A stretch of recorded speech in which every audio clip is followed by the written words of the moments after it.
Nosso Jesus voltará. Esse Jesus que tem um nome capaz de nos salvar a todos nós. Que Deus continue conosco nessa noite. Quero desejar uma boa noite, a paz do nosso Senhor Jesus, a todos e todas, a vocês que nos visitam, a você que é aqui da nossa comunidade. E quero convidar você a abrir a sua Bíblia no livro dos Salmos, no Salmo de capítulo 3. Livro dos Salmos, no Saltério Bíblico, nós vamos ler a partir do verso 1. Na verdade, nós vamos ler todo o capítulo 3. Salmo de número 3. Diz assim a palavra de Deus: Senhor, muitos são os meus adversários, muitos se rebelam contra mim. São muitos os que dizem ao meu respeito: Deus nunca o salvará. Mas tu, Senhor, és o escudo que me protege. És a minha glória e me fazes andar de cabeça erguida. Ao Senhor clamo em alta voz e do seu santo monte Ele me responde. Eu me deito e durmo e torno a acordar, porque é o Senhor que me sustém. Não me assustam os milhares que me cercam. Levanta-te, Senhor, salva-me, Deus meu. Quebra o queixo de todos os meus inimigos, arrebenta os dentes dos ímpios. Do Senhor vem o livramento, a tua bênção está sobre o teu povo. Vamos orar? Deus, nós te agradecemos mais uma semana, porque o Senhor tem nos sustentado, como nós cantamos. Nós queremos entregar o nosso coração e a nossa adoração a Ti nessa noite, mas também ouvir a Sua palavra e nos sentirmos guardados e preservados pelo Teu amor. Que a Sua palavra invada o nosso coração e o nosso ser, para que ela seja transformadora, com toda a potência que ela tem pela atuação do Seu Santo Espírito, no nome do Seu Filho Jesus. Amém. Amém. Nós vamos falar durante o mês de outubro sobre alguns salmos. Esse mais 2 até o final do mês. E é interessante porque o livro dos Salmos bíblico, ele geralmente a gente tem como esses salmos mais queridos, mais decorados, mais recitados, Salmo 8, Salmo 23, 33, começo de Salmo 139, Salmo 150, que são salmos harmoniosos, salmos que nos trazem às vezes paz, salmos que geralmente a gente usa até para ajudar em nossa oração. Mas a maioria dos salmos, são 150, eles não são tão polidos, assim como alguns poucos que a gente se utiliza para encontrar um pouco de paz. Eles, na verdade, não são utilizados para uma lógica dogmática, teológica. Pelo contrário, alguns salmos tratam de sentimentos mais brutos, mais crus, mais humanos, se a gente poderia dizer assim, daquilo que existe de mais adâmico, daquilo que existe de mais rústico no nosso coração. E eles dão voz, por exemplo, do ser humano quando ele sente a ausência de Deus. Onde está o Senhor? Onde está o seu Deus? Falam da miséria humana, falam do sentimento de serem abandonados, cercados e traídos pelos inimigos, pelos adversários, e ao mesmo tempo que eles expressam dor, eles também explodem em louvor, em adoração, em grito de vitória, em afirmação de perdão, e falam também sobre essa bondade inabalável do nosso Deus. São textos que não passam pela régua teológica dogmática, sabe? São textos da inspiração humana, porque eles são incoerentes, às vezes. Eles dizem muitas coisas e às vezes o seu contrário. Mas se nós entendermos esses textos não como um guia teológico, mas como a palavra de seres humanos que resistem, que lutam desesperadamente diante das suas próprias contradições, diante das circunstâncias difíceis, com as suas derrotas, com as suas ambivalências, talvez eles retratem para a gente esse reflexo da nossa humanidade. Eles tragam para a gente esse reflexo de todos nós. Na verdade, o livro de Salmos pode ser interpretado como 150 espelhos da nossa alma, do nosso ser. Espelhos das nossas revoltas e das nossas fidelidades. Espelhos das nossas angústias e das nossas ressurreições. Espelhos das nossas tristezas e das nossas alegrias. E por quê? Que geralmente a gente, quando pensa em Salmo, pensa em Davi, no rei Davi, né? Ele é o grande exemplo dos Salmos, embora ele não tenha escrito todos os Salmos, ele é um modelo de quem tentou viver com as suas ambivalências diante de Deus.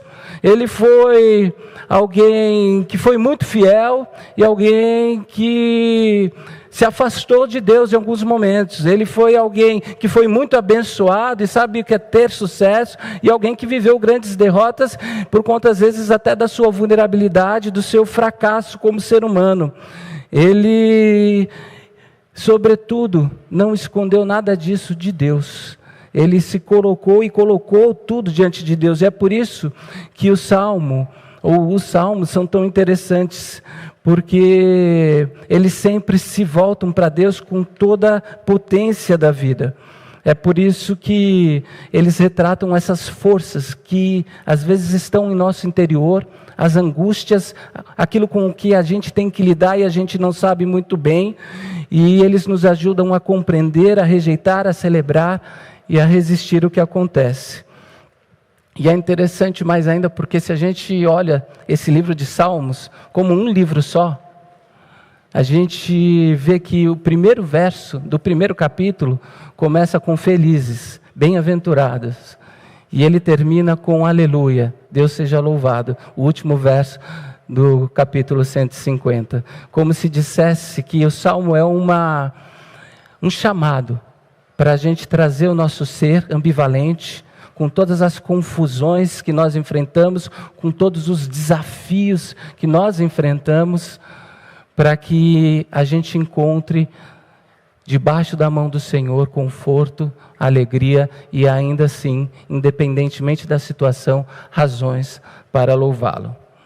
E esse Salmo 3 que a gente leu é um Salmo de Davi. Ele é um Salmo de Davi e ele o compõe justamente quando ele está sendo perseguido por seu filho, Absalão.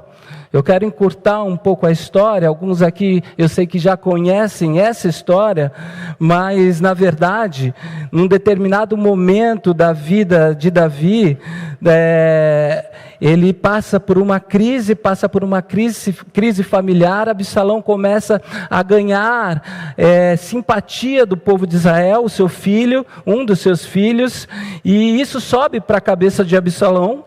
Ele se desorienta e faz um plano para tomar, num golpe de reino, o trono do seu pai. Então, Davi passa a ser perseguido, passa a ser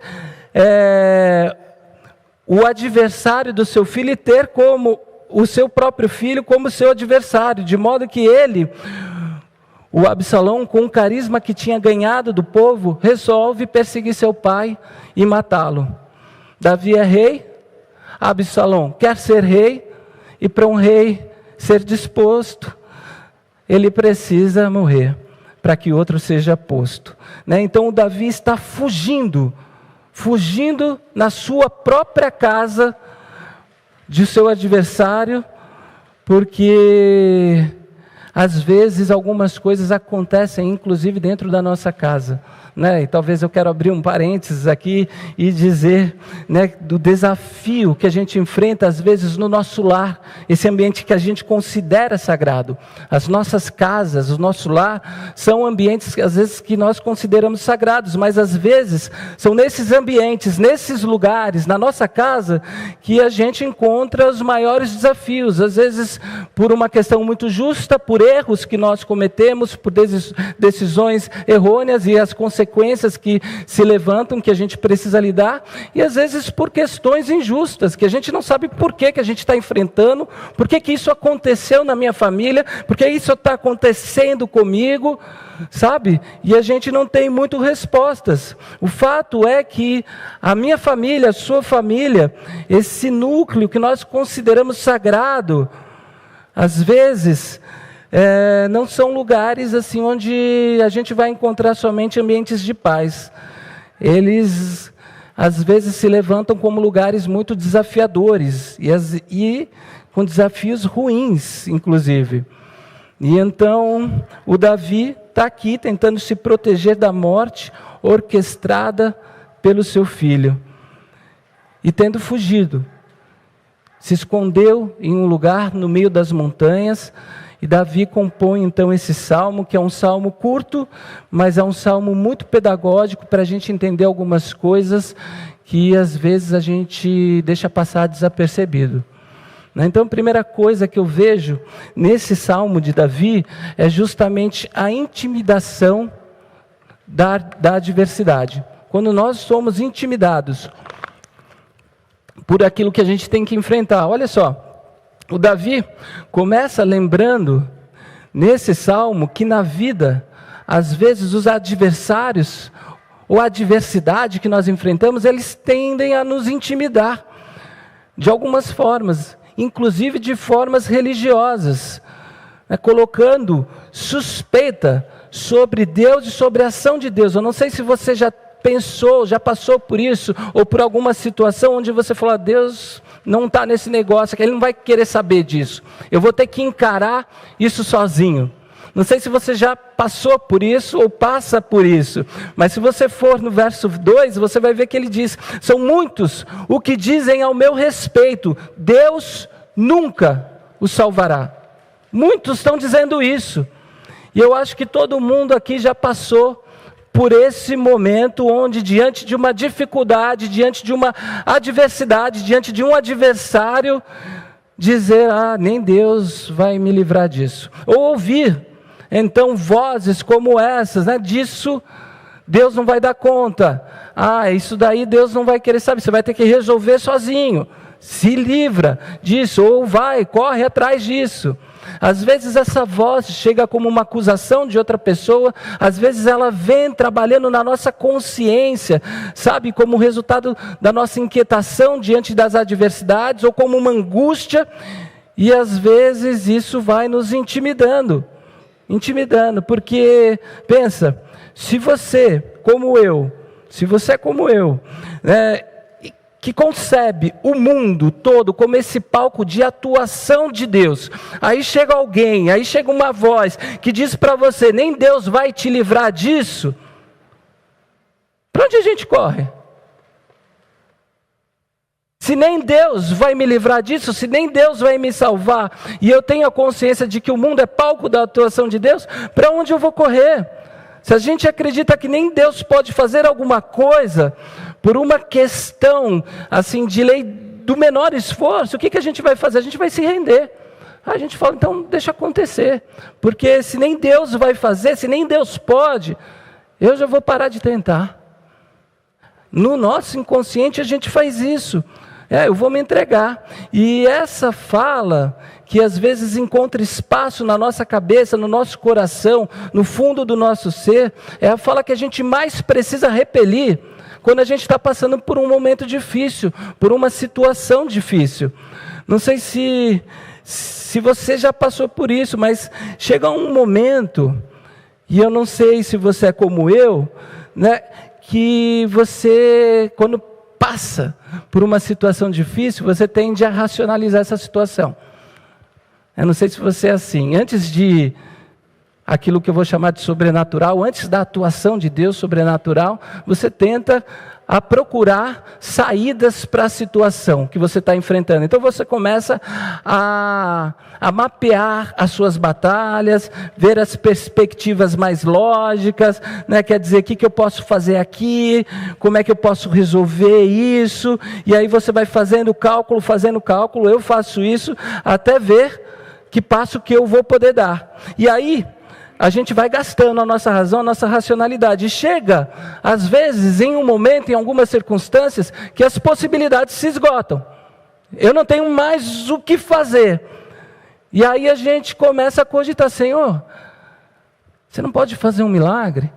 Senhor, você não pode abrir essa porta? Senhor, você não pode responder? Senhor, você não tem um caminho para oferecer? Senhor, você não pode fazer o impossível? Porque tudo que era possível eu já tentei, né? Eu não sei se você começa assim, na sua forma de lidar com os problemas, com a sua adversidade, mas o fato é que, de alguma maneira, a gente precisa se lembrar que, mesmo quando o ponto de vista, ou do ponto de vista da nossa razão, da nossa razoabilidade, da nossa questão humana, da nossa lógica humana, já se esgotou todas as tentativas, ainda assim, Deus é capaz de promover uma saída. A gente precisa se lembrar disso, a gente precisa acreditar nisso.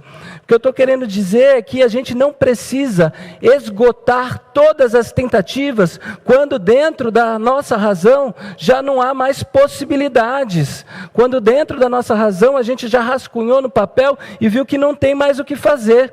Porque de alguma maneira, esgotar todas as tentativas, quando a gente já pensou em tudo e não tem mais possibilidade, é dizer justamente o que estão dizendo os adversários do Davi aqui para ele: Deus não vai mais te salvar. Se você pensou em tudo, não arranjou solução por você, e você esgotou todas as tentativas, porque você já não viu mais possibilidade na sua ação, a fala dos adversários do Davi: nem Deus vai te salvar agora.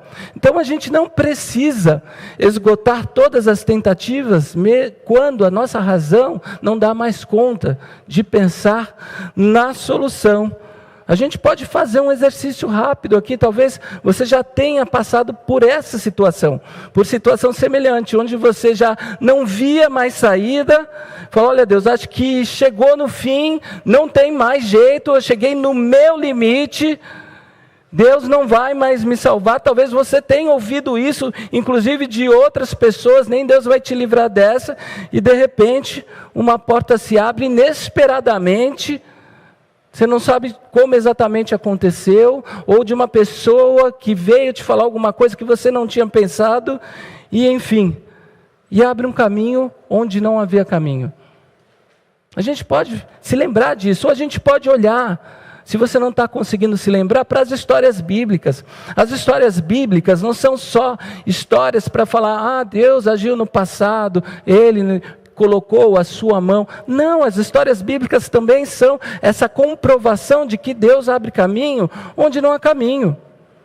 Pensa no povo de Israel, que fugiu da maior potência do mundo da época, que era o Egito, e que chegou, olhava para trás, tinha um maior exército, o exército da grande potência mundial, vindo para pegá-los, e diante deles um mar. E a história diz que ou Deus abriu o mar, ou Deus levou, para aqueles que assim acreditam, num lugar onde um vento sopra, e eles passaram o mar, mas o texto diz que eles passaram e chegaram do outro lado com os pés secos. Que quer dizer que Deus abre caminho aonde a gente pensa não ter mais caminho. Deus abre caminho onde a gente pensa não ter mais caminhos. Então eu não sei qual é a voz que reverbera para você nessa noite, ou se você está diante dessas pessoas que dizem: nem Deus vai te salvar. Não importa realmente o que seja, né? Porque você conhece a dor das lutas, ou o desafio da luta, a força que você precisa fazer para vencer o que você está enfrentando. Mas a gente precisa guardar o nosso coração nessa esperança. A gente precisa. E eu quero dizer que esse é o lugar da minha fé, o lugar de quem acredita que a esperança é essa força que de alguma maneira nos impulsiona, sabe, para um amanhã, para um outro momento que a gente não conhece, quando a gente acha que não é mais possível. Aliás, tem duas maneiras da gente enxergar a esperança. A esperança como algo que a gente espera diante das possibilidades que a gente enxerga e vê. E a esperança quando não há mais saída nenhuma e a gente não enxerga mais possibilidade, como uma paixão do impossível, ainda diante daquilo que Deus pode fazer, quando se esgotam os nossos recursos. Então, se disseram a você, Deus nunca te salvará, lembre-se que o nome do nosso Senhor, Salvador e Redentor Jesus Cristo é também Salvador. Ele vai te salvar, Ele vai te salvar. O que significa que sempre há caminho da parte de Jesus para a nossa vida. Sempre há caminho da parte de Jesus para a nossa vida. Segunda coisa que eu vejo importante nesse Salmo de Davi é que ele faz uma declaração: Deus é o meu escudo. Esse Davi tinha Deus como escudo. Ele diz, os inimigos podem dizer, Deus nunca o salvará, mas tu, Senhor, és o meu escudo. O Senhor é o meu escudo. E eu acho isso interessante porque o escudo não é aquilo que elimina de fato a adversidade, né? Não é o escudo que vai acabar com o seu adversário. O escudo, ele tem a função de te proteger da adversidade, de te proteger do adversário. O salmista poderia ter dito assim, o Davi, o Senhor é a minha espada, o Senhor é quem vai exterminar os meus inimigos, o Senhor é quem vai acabar com a raça deles. Mas não, ele diz, os inimigos continuam aí, mas o Senhor é o meu escudo. Agora eu tenho um escudo. Isso me faz lembrar de Paulo, quando escreve aos Coríntios, na primeira carta, ele diz assim, uma coisa que eu me apego muito quando eu estou passando por situações conflitantes, adversas, e ele diz assim, lembrem-se do povo de Israel, Deus não deu a eles e não dará a vocês tribulações ou provações que estejam além das forças de vocês. Lembre-se do povo de Israel. É uma outra forma do apóstolo Paulo dizer assim, Deus, de alguma maneira, Ele é Senhor do universo. Inclusive, Ele está vendo tudo o que está acontecendo nas nossas lutas e Ele considera a humanidade de cada um, aquilo que cada um é capaz de suportar. Então eu gosto de pensar em Deus como um Deus que respeita essa minha humanidade, a minha própria força.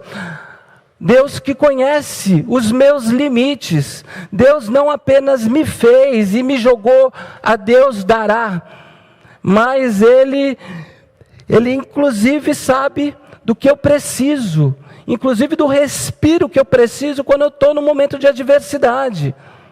E no meio da luta, André, e quando não tem momento de respiro? E quando é uma luta atrás da outra? Porque a vida tem capítulos que são assim, né? Parece que nem acabou uma luta e já vem outra, a gente não tem tempo nem de respirar, nem de celebrar. Porque é a vida, né? E quando isso acontece, então eu queria que você se lembrasse que Deus é o seu escudo. Quando isso acontece, Deus é o seu escudo. Deus para diante de você no meio da luta. É isso que acontece.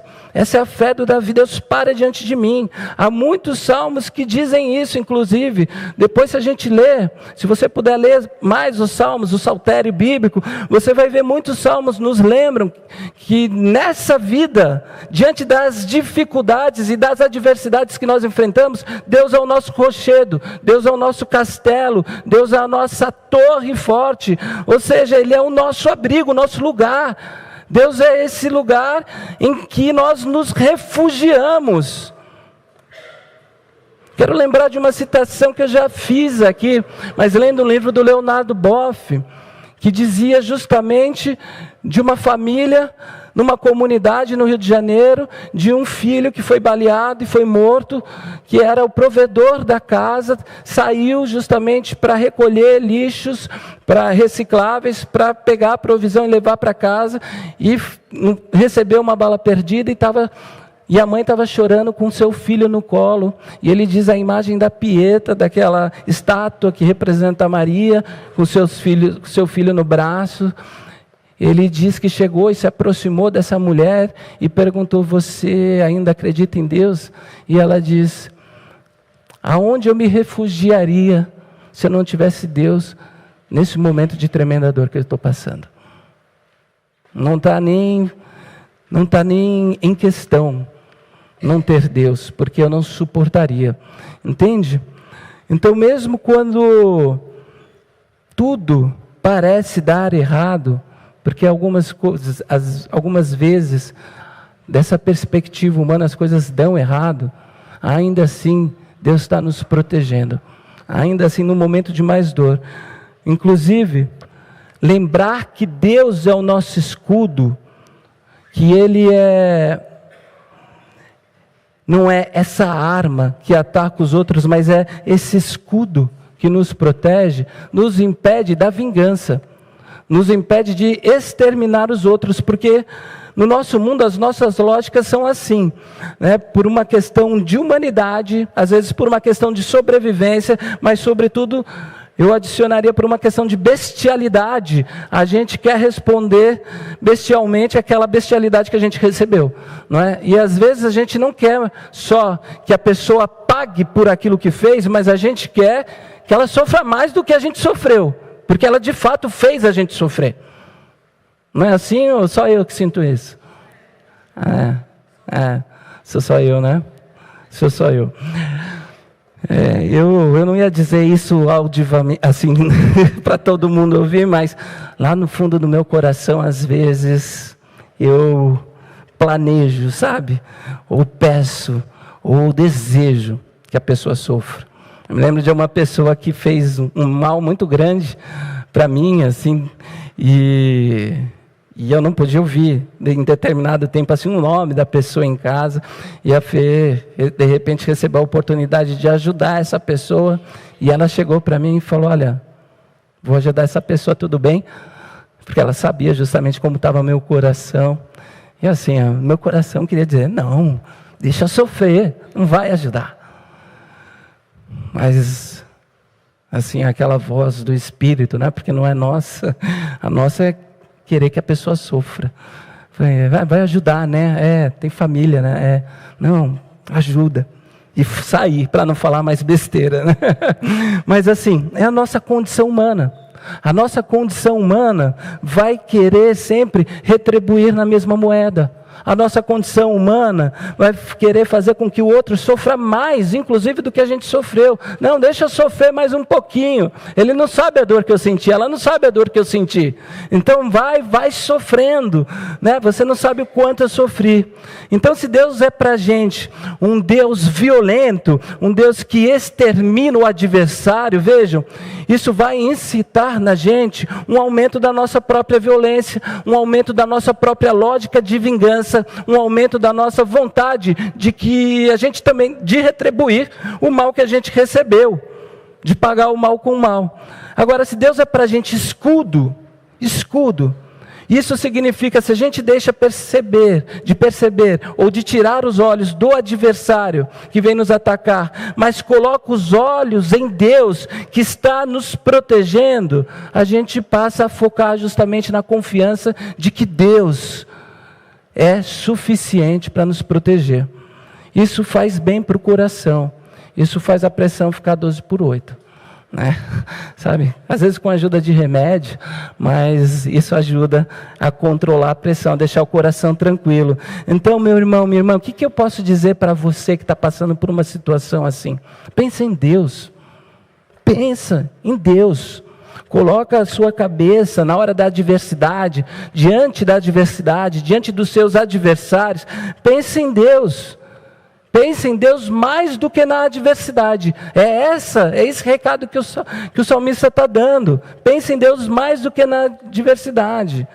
A gente se lembra dos nossos adversários, é verdade, sejam eles quem forem, né? As pessoas, ideias, doenças, coisas, uma questão que a gente precisa resolver, que está pesando para a gente precisa enxergar para ter estratégias, inclusive para saber como lidar, tudo bem, para se proteger, também eu entendo isso. Eu preciso saber dos adversários que estão diante de mim, para que na minha mente eu possa saber quais são os meus medos, quais são as minhas angústias, aquilo que eu devo encarar. Eu preciso ter noção, porque se eu não tiver noção, eu não vou conseguir me defender também, ou não vou conseguir criar estratégias, não é verdade? Mas eu gosto muito da lógica do Tiago, do irmão de Jesus, quando escreve a sua carta para a comunidade, fala assim dessa resistência ao diabo. O que ele diz lá, diabo, que significa justamente adversário? Sujeitai-vos a Deus e resistir e ele fugirá de vós. Então, tenta pensar isso na lógica inversa. Como que a gente resiste ao diabo adversário? Sujeitando primeiramente o nosso coração a Deus. Então, se a gente sujeita primeiro o nosso coração a Deus, foca em Deus diante da adversidade, em vez de focar no adversário, a adversidade vai se afastando da gente de alguma maneira. A gente vai recebendo a consciência de que aqui debaixo eu estou debaixo do escudo de Deus.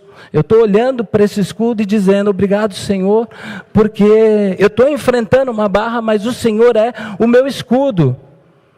Eu não sei, eu acho que às vezes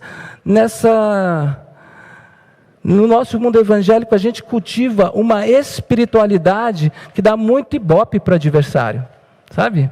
Dá muito ibope para a adversidade.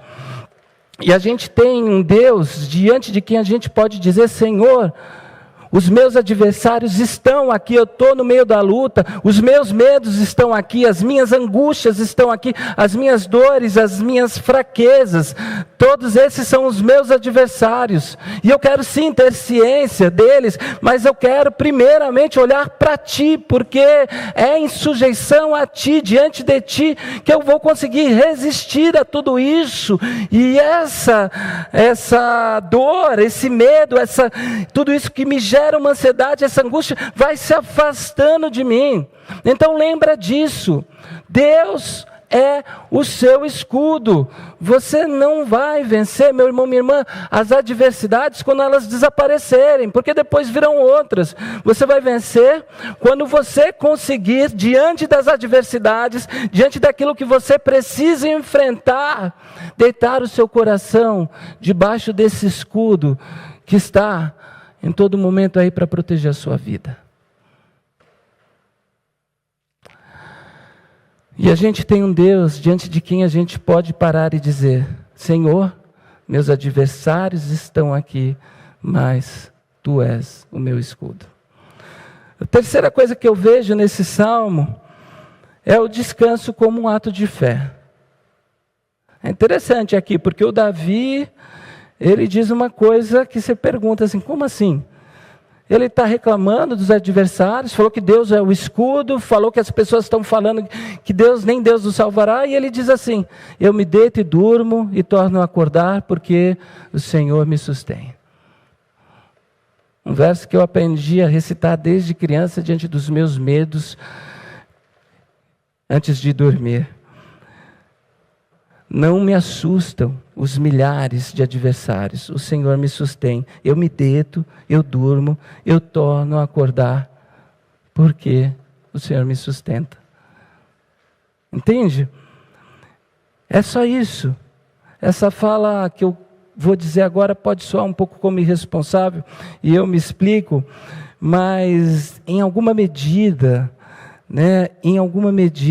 nossa incapacidade de descansar tem a ver com a nossa arrogância, às vezes, de pensar que nós vamos dar conta da situação sozinho, que a gente pode dar conta da gente. E por que eu estou dizendo que pode soar como irresponsável essa fala, porque eu não estou dizendo se você que está com insônia, você que não está conseguindo dormir diante de uma dificuldade, que você é um arrogante. Eu não estou dizendo isso. Em alguma medida, e guarda esse, em alguma medida, a nossa incapacidade de descansar tem a ver com essa presunção de que na vida a gente pode dar conta da gente. A gente precisa aprender a descansar em Deus. A gente precisa trabalhar o máximo que a gente pode, a gente precisa trabalhar o máximo que a gente puder, a gente precisa se empenhar o máximo que a gente puder, a gente precisa se lembrar que a gente tem uma responsabilidade no mundo, mas a gente precisa, sobretudo, entender e ter clareza diante de um fato: o mundo não depende da gente. A gente não depende da gente sozinho. A gente não depende da gente apenas. A gente depende do outro. A gente depende de Deus. Estava na casa de um amigo ontem, ele estava me contando justamente isso, que fulano chegou e falou para ele: é hora de eu andar com as próprias pernas, eu quero andar com as próprias pernas. E me instigou muito a fala que ele trouxe para esse fulano, que ele falou: olha, você quer andar com as próprias pernas, mas você precisa entender o que é andar com as próprias pernas. Andar com as próprias pernas não é ir sozinho, não. É você também ainda continuar dependendo dos outros. Então saiba que você depende dos outros e os outros dependem de você. Você pode tomar suas decisões, mas não se desvencilhe ao ponto de achar que você vai andar sozinho por esse mundo. E a gente, além de depender dos outros, a gente depende de Deus. A gente depende de Deus nesse mundo que oferece o ar que a gente respira para a gente continuar existindo. Mas como algumas coisas dependem de nós nesse mundo, como algumas coisas dependem de nós, a gente acaba achando que o mundo depende da gente. Entende? Algumas coisas dependem de nós, mas isso não significa que o mundo depende da gente. E quando a gente se lembra que esse mundo é de Deus, e que Deus é o nosso escudo, e a gente dorme, inclusive diante da adversidade, porque Ele é o nosso escudo, dormir se torna um exercício de fé. Tem gente que vai gostar disso, dessa fala, né? Não vão dizer para fé não, porque ela usa isso já como desculpa, né? É um exercício de fé. Assim, você não precisa absolutizar a minha fala, mas pensa.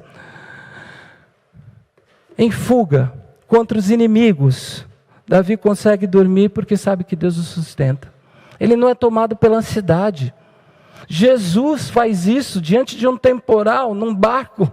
Ele está dormindo. Ele está dormindo. Aí você fala: mas Jesus é Deus. Mas Jesus morreu igual ser humano. Na cruz. Sangrou e morreu. Mas Jesus está dormindo.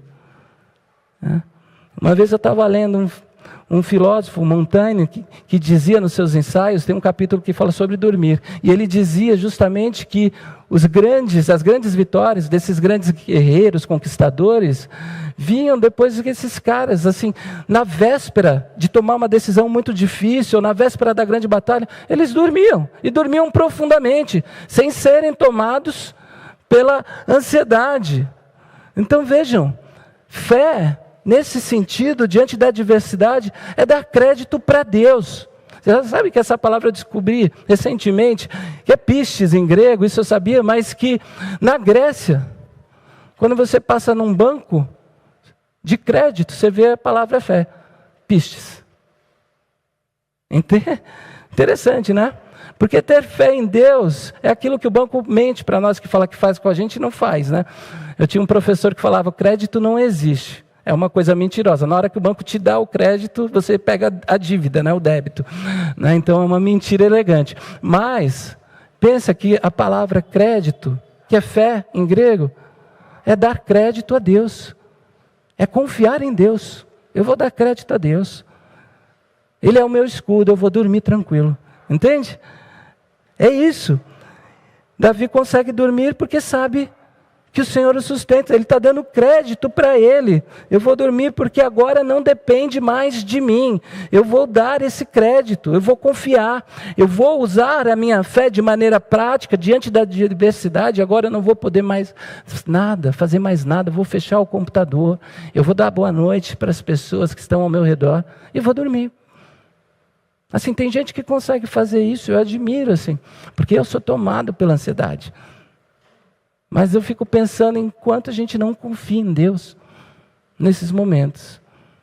A minha esposa, a Fernanda, é uma pessoa que amanhã a gente vê isso. Como é que você pode dormir tranquilamente, colocar a cabeça no travesseiro diante de uma situação que tem que resolver? Ela fala, a gente pode fazer alguma coisa agora? Né? E com Deus a mesma coisa.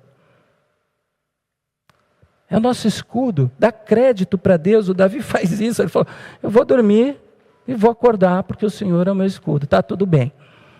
Assim, não está tudo bem, eu estou sendo perseguido, eu estou fugindo, eu estou no meio da montanha, os caras querem me eliminar, estou com um problema com o meu filho, mas eu vou dormir, porque o Senhor é o meu escudo.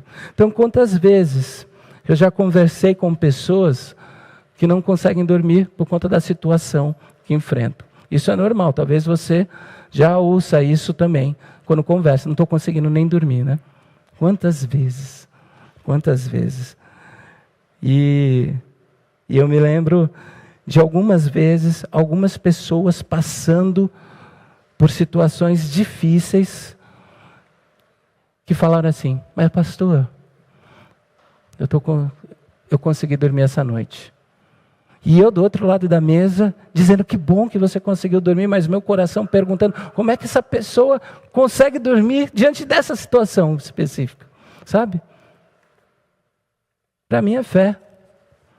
Para mim é fé. Como é que consegue? Dormiu. Algumas pessoas conseguem dormir. Dormir não porque tem o problema resolvido, dormiram porque precisam de descanso. Dormiram porque entenderam que também se não cuidarem de si, enquanto Deus as protege, o corpo não aguenta, o corpo pifa, o nosso corpo ele pifa. Então dormiram porque entenderam que nesse mundo Deus é o escudo e Deus continua nos protegendo, e ou a gente deixa Deus cuidar da nossa vida, sendo Ele o nosso escudo, ou a gente vai pifar se a gente quiser dar conta de tudo. Uma hora a gente pifa. Então, se você está tentando sustentar o mundo, para com isso. Para com isso. Aí você pode falar assim, não, mas eu amadureci, eu já sei que eu não vou sustentar o mundo inteiro. Mas deixa eu dizer uma coisa assim. Se você tentar sustentar você mesmo, se você achar que você pode sustentar as pessoas que você ama, se você acha que pode sustentar sua esposa, seu esposo, seu filho e sua filha, sozinho, carregar nas costas, você vai pifar, sozinho. Vai chegar no seu limite. Então a gente precisa se lembrar qual é o nosso lugar. A gente vai fazer isso até quando? E qual que é o nosso limite, e onde a gente precisa confiar nesse sustentador do universo. Esse é o lugar de Jesus Cristo.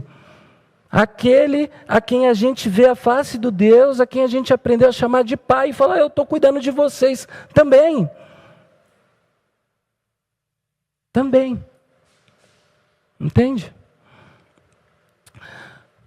E a outra coisa é aqui que o Davi acaba estragando um pouco a linha da pregação, né? Porque ele chega lá no verso 7 e fala assim, politicamente incorreto, levanta-se, Senhor, salva-me, meu Deus. Ele disse tudo isso lá no 6, e quebra o queixo dos meus inimigos, arrebenta os dentes deles.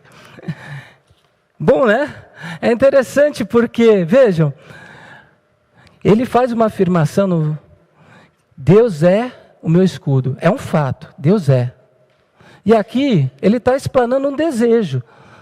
Ele fala, mas no fundo, o que eu quero é que o Senhor arrebente o queixo deles. Que o Senhor quebre todos os dentes dos meus inimigos. Ele faz essa oração politicamente incorreta. Sabe qual é o nome disso? Humanidade.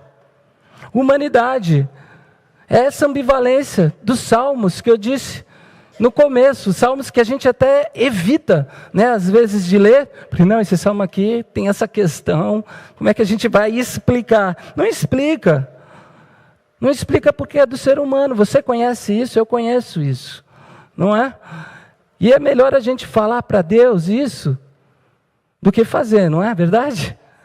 Não é? A lição é essa.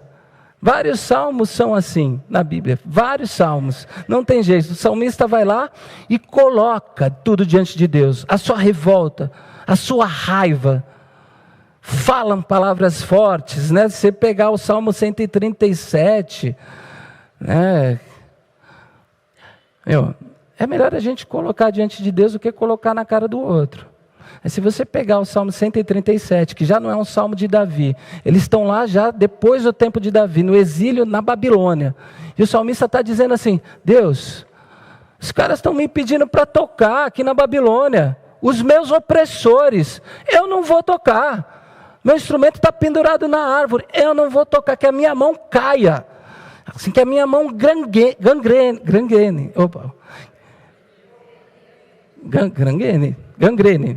Tá certo, né? Gangrenar.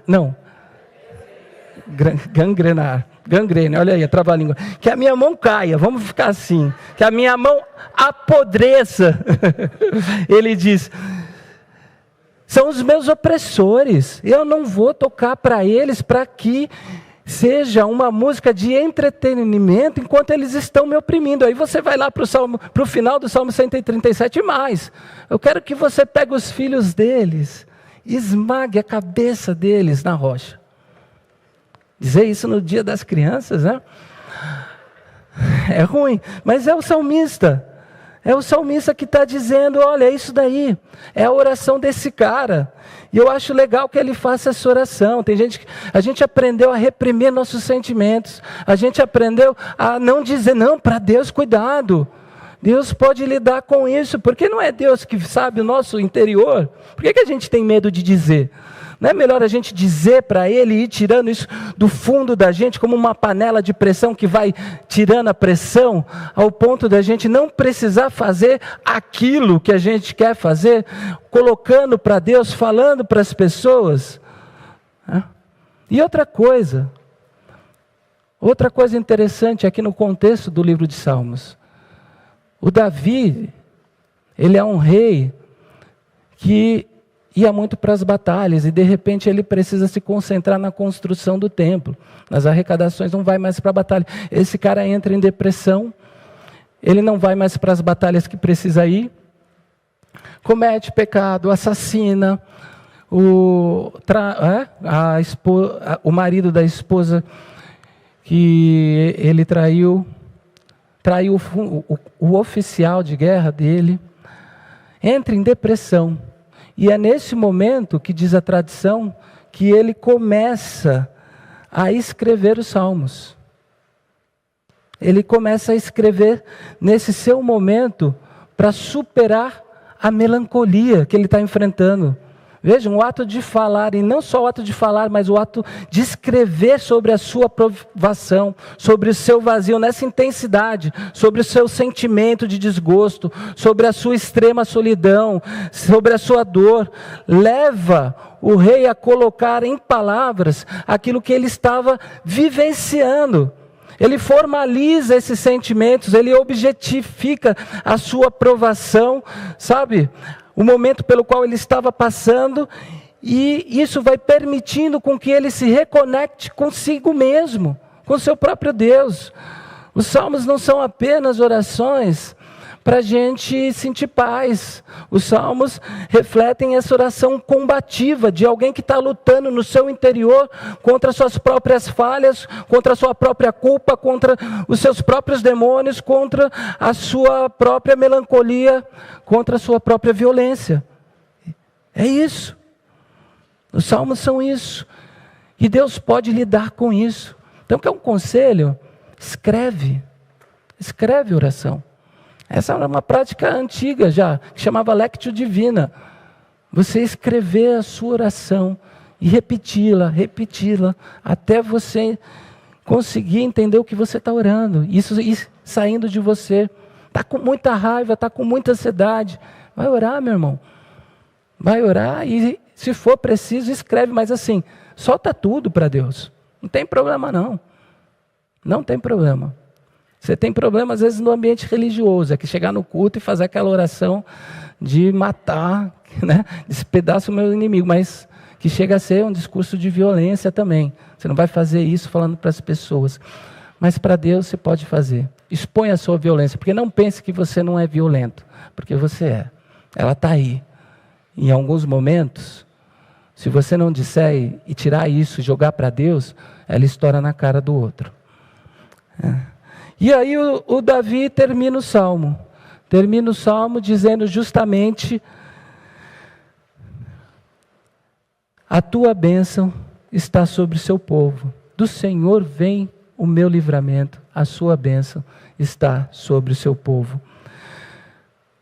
Então quando você vê isso, você entende por que você não precisa fazer nada contra alguém?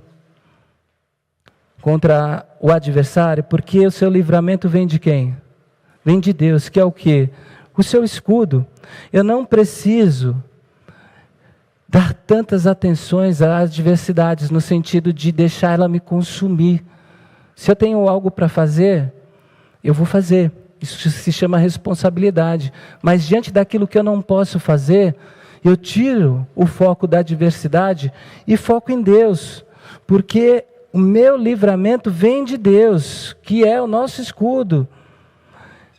Eu posso voltar o meu coração a Deus, despejar tudo aquilo que Ele já conhece diante dEle, que está lá dentro de mim. Por quê? Porque antes que a palavra me chegue à boca, não é um outro salmo que diz: tu já conheces, Senhor, aquilo que eu vou dizer, porque o meu escudo dá conta da minha vida. Porque se Deus não for esse escudo que dá conta da sua vida, meu irmão, minha irmã, a salvação nunca vai chegar para você. Você vai morrer lutando e vai pifar uma hora e às vezes não vai conseguir. Porque tem coisas que a gente não consegue vencer. Algumas coisas, como eu disse, dependem de nós. Não tiremos a nossa responsabilidade, mas algumas coisas não dependem de nós. E graças a Deus que nós temos a possibilidade, como Davi, de fazer essa oração. Senhor, o Senhor é o meu escudo. Eu sei que tem gente achando que eu não vou ser salvo. Eu sei que tem gente achando que vai acabar comigo. Eu sei que talvez diante desse quadro, desse diagnóstico, eu estou achando que vou morrer. Eu sei que diante do que eu tenho que enfrentar, muitas pessoas sucumbiram. Mas eu quero reafirmar minha fé aqui. Diante daquilo que eu não posso fazer, me colocar debaixo da sua protetora mão, torre forte, falar: o Senhor é o meu escudo, me livra das minhas angústias, me dê uma boa noite de sono, me deixa dormir essa noite. É só isso que eu quero, um momento de paz diante da adversidade. E aí a gente vai aprendendo que tem um Deus que fala que está com a gente até o fim. Até o fim. Tem luta atrás de luta? Tem luta atrás de luta. Tem luta e tem respiro em momentos de alegria? Tem luta e tem respiro em momentos de alegria. Mas na adversidade, o Senhor é o meu escudo, Ele é o meu Salvador, Ele é aquele que me dá o livramento. Amém? Abaixe sua cabeça, vamos orar. Eu quero colocar no seu coração a sua vida e o meu coração também. A gente sofre numa sociedade ansiosa porque a gente aprendeu que a gente precisa dar conta de tudo. Mas Deus fala: você pode dar conta de algumas coisas, e é bom que dê, mas você não consegue de tudo. Não dá para levar o mundo nas costas. Não dá para levar a sua própria vida sozinho nas costas, porque você vai sucumbir. E eu queria que você, no seu coração, nessa noite, reafirmasse a sua fé. Desse esse crédito para Deus. Dá esse crédito para Deus, confia nele. Confia nele. Para achar, diante dessa ambivalência, dessas lutas que você enfrenta, da dor, da raiva, da desesperança, e diante das alegrias e das celebrações também, que você encontre nessa oração, como salmistas, esse lugar seguro de paz, em que você pode dizer: não, hoje eu vou dormir tranquilo, mesmo diante da situação que não se resolveu, porque o Senhor está me protegendo, e amanhã eu vou acordar e Ele vai estar diante de mim. Deus, nós estamos orando diante de Ti, eu te peço que o Senhor ouça essas orações dos meus irmãos e das minhas irmãs, essas pessoas que ouviram durante o processo que estão enfrentando, às vezes longo, às vezes o processo que está se iniciando, de que elas não serão salvas. Senhor, aniquila essa voz em nome de Jesus. É isso que eu te peço, Deus, que elas possam recobrar a confiança em Ti e dizerem nessa noite: o Senhor é o meu escudo, como uma palavra de afirmação de fé, e se colocarem debaixo dessa proteção, nessa consciência existencial das suas vidas, Deus. É isso que eu te peço, que elas desenvolvam essa consciência de que o Senhor é esse Deus protetor que as guarda, essa rocha que não se rompe.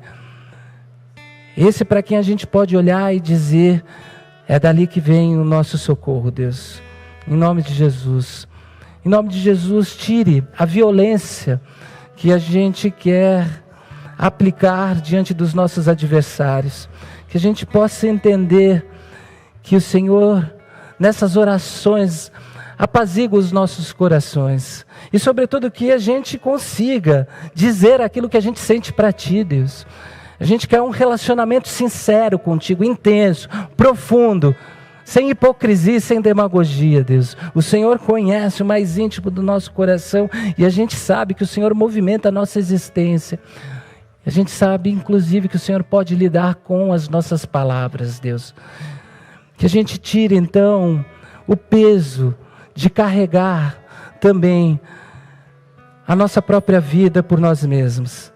Diante das nossas responsabilidades, que nós estejamos ali para cumpri-las, mas diante daquilo que a gente não pode suportar, que a gente entenda que o Seu Filho Jesus suportou sobre si e já levou para a cruz tudo aquilo que a gente não precisa suportar, e que a gente possa fixar então nossos olhos na cruz do Cristo, a cruz do nosso Senhor e Salvador, sabendo que Ele está conosco todos os dias, diante das nossas aflições, diante dos nossos dilemas. O Senhor está conosco, soprando o Seu Espírito de vida e colocando a presença do Seu Filho Jesus ali conosco, e nós te agradecemos por isso, Deus. Eu te peço que o Senhor dê nessa noite, em muitas noites dessa semana, uma noite de paz para os meus irmãos e para as minhas irmãs, para esses meus irmãos que não conseguem dormir à noite por conta da ansiedade, das aflições que estão carregando, Senhor. Dê a eles uma noite de paz, é isso que eu te peço, Deus. Diante das minhas irmãs que estão levando o mundo nas costas, Senhor, dê a elas uma noite de paz, Deus. E que essa noite seja uma noite simbólica, que demonstre para elas a evidência da Sua presença protetora sobre as suas vidas. É isso que eu te peço, em nome de Jesus. Amém. Amém.